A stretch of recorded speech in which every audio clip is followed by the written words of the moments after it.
Programme مقابل میں خوش آمدید. میں ہوں ربیہ اظہر, میرے ساتھ موجود ہیں عامر متین. اور آج کے پروگرام میں جو ٹاپکس ہم شامل کریں گے اس میں سب سے پہلے پی آئی اے نجکاری پر نئی بحث, خریداروں کو حکومت کی جانب سے بھاری ٹیکس چھوٹ, نئے سرمایہ کاروں کو 15 سال تک جو نئے ٹیکس ہیں اس سے استثناء, طیاروں اور پرزہ جات کی درآمد پر جی ایس ٹی معافی, منافع پر انکم ٹیکس بھی نہیں, فوجی فرٹیلائزر عارف حبیب کنسورشیم میں شامل. ادھر سیاسی منظرنامے میں بڑی تبدیلی. تحریک تحفظ آئین پاکستان نے وزیراعظم کی مذاکراتی پیشکش پر بات چیت کے لیے آمادگی ظاہر کر دی.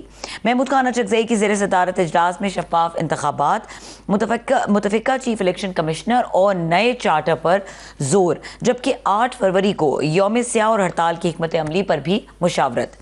پراپرٹی اونرشپ آرڈیننس پر پنجاب حکومت اور عدلیہ آمنے سامنے. اعظم بخاری کا کہنا ہے کہ قانون اب ایکٹ بن چکا اور تمام حقائق لارجر بینچ کے سامنے رکھیں گے. مریم نواز نے آرڈیننس کی معطلی کو قبضہ مافیا کی حمایت قرار دے دیا تھا, جبکہ لاہور ہائی کورٹ میں طریقہ کار اور زبانی قبضوں پر یہ جو سخت سوالات ہیں ان کو بھی ڈسکس کریں گے. عامر صاحب, سب سے پہلے تو میری کرسمس, اور کیونکہ قائد اعظم ڈے ہے تو ظاہر ہے اس حوالے سے بھی مبارکباد. جی بالکل, یہ ہیپی کرسمس ہمارے ناظرین کو بھی, اور ہمارے لیے یہ خوشی کا دن جو ہے اس لیے مزید پلیزنٹ ہو جاتا ہے کیونکہ یہ قائد اعظم محمد علی جناح کی بھی سالگرہ ہے, اور یہ ایسا دن بھی ہے جب ہمیں ضرورت ہوتی ہے اس بات کی کہ ہم ذرا نظر ثانی کریں, ایک اوور آل ویو لیں کہ قائد اعظم کی وجہ سے یہ جو پاکستان بنایا تھا ہم نے ان کے خواب کی کس حد تک تکمیل کی ہے. انفارچونیٹلی بدقسمتی یہ ہے کہ ہماری اندرونی سیاست جو ہے وہ اس وقت بالکل ایک بند گلی میں جا چکی ہوئی ہے, اور نظر نہیں آ رہا. کلیمز بڑے کیے جا رہے ہیں بات چیت کرنے کے, مگر وہ بالکل ایک باتوں کی حد تک ہی ہے, اور ایک بالکل کنفرنٹیشن کی طرف جو ہے نا سیاست گامزن ہے, جبکہ دنیا جو ہے وہ بڑی اور طرف جا رہی ہے. جی بالکل. لارجر اگر آپ پکچر دیکھیں تو اس وقت جو ہے پوری دنیا میں ایک ونس ان لائف ٹائم جو ایک چینجز آتی ہیں وہ ہو رہی ہیں. سیکنڈ ورلڈ وار کے اندر دنیا تبدیل ہوئی تھی, اس کے بعد برلن وال کے گرنے کے بعد دنیا تبدیل ہوئی تھی, اور اب دنیا تبدیل ہو رہی ہے, ایک ری الائنمنٹ چل رہی ہے.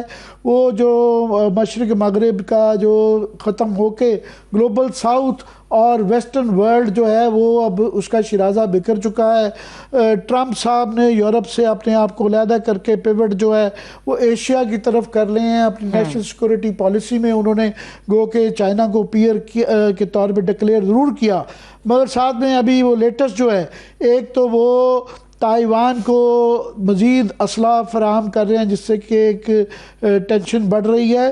دوسرا, ویسٹرن ہیمسفیئر میں وہ منرو ڈاکٹرین کی کرولری کے طور پہ وہ کہہ رہے ہیں کہ یہ ہمارا خطہ ہے, اس کے اندر کوئی مداخلت نہ کرے, خاص طور پر چین کو یہ میسج دے رہے ہیں.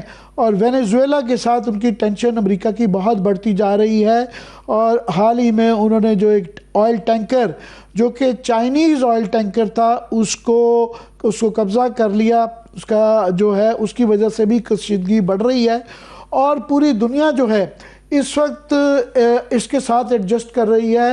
اور خاص طور پہ یوکرین کی جنگ جو ہے وہ اس بات کا امکان نظر آ رہا ہے کہ روس کی ٹرمز کے اوپر ختم ہوتی جا رہی ہے, جس کے مزید اثرات ہوں گے کہ یورپ کے زوال پہ, اور ایمرجنس آف روس ایز اے گریٹ پاور تو وہ تھا ہی, مگر اس کا اختیار بھی بڑھ جاتا ہے.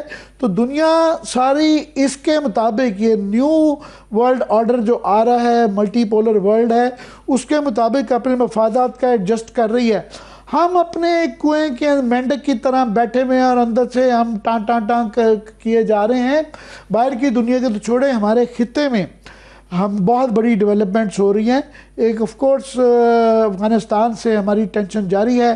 بھی کل پرسوں کرک کے اندر دوبارہ ہماری تمام تر اس کے باوجود کہ ہم افغانستان کو بابر کروا چکے ہیں کہ ہم اپنے ملک کے اندر ان کی طرف سے کوئی دہشت گردی کے واقعات کی پشت پناہی برداشت نہیں کریں گے. کرک کے اندر 5 سپاہی, پولیس کے سپاہی ہمارے شہید ہوئے, اور ٹی ٹی پی نے اس کی ذمہ داری بھی قبول کر لی. سو ابھی یہ ایک معاملہ, ادھر ہماری ایک جنگ جاری ہے. دوسری طرف جو ہے بھارت اور بنگلہ دیش کے اندر بہت امپورٹنٹ ڈیولپمنٹس ہو گئی ہیں.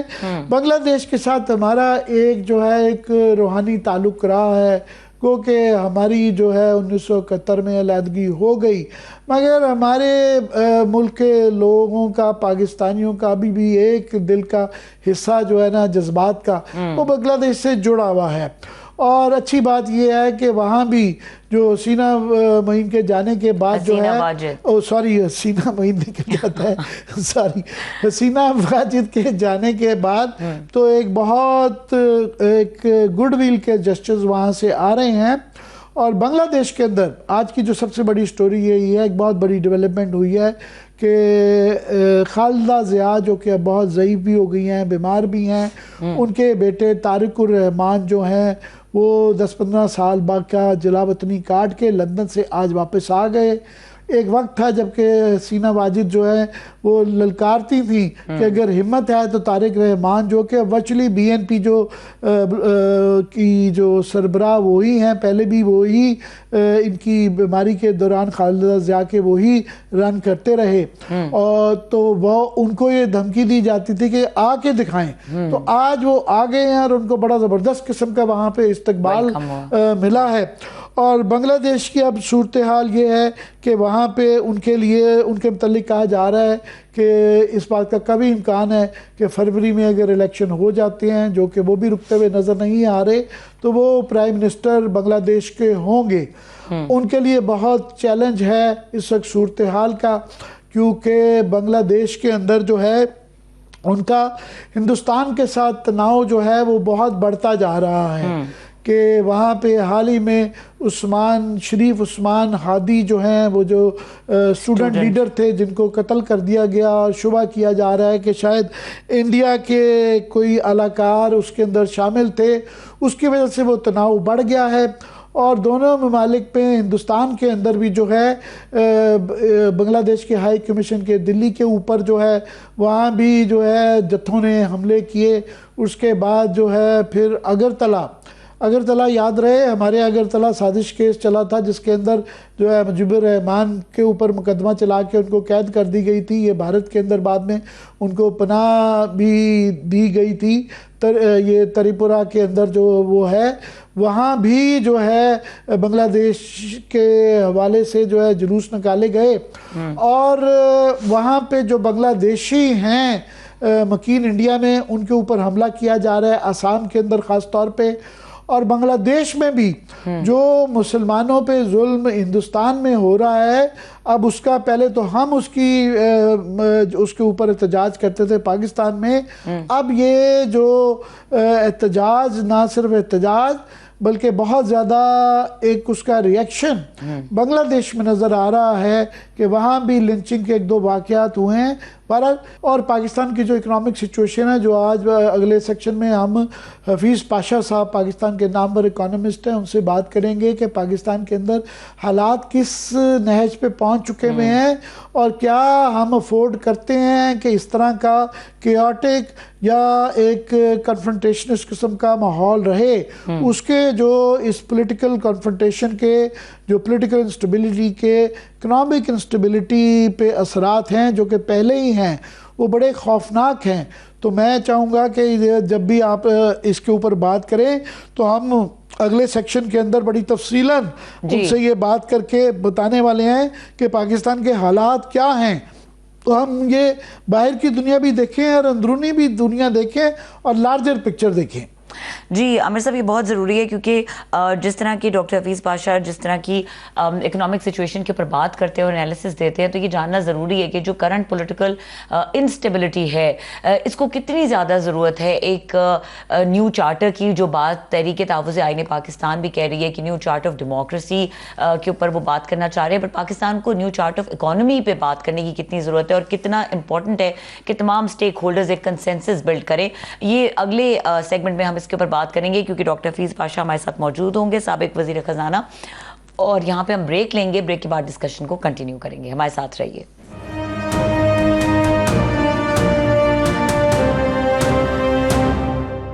Welcome back. اور عامر صاحب کچھ بات کریں گے اکنامک سچویشن کی. اس پہ بات کرنے کے لیے ہمیں جوائن کیا ہے سابق وزیر خزانہ ڈاکٹر حفیظ پاشا نے. ان کو ویلکم کریں گے. السلام علیکم.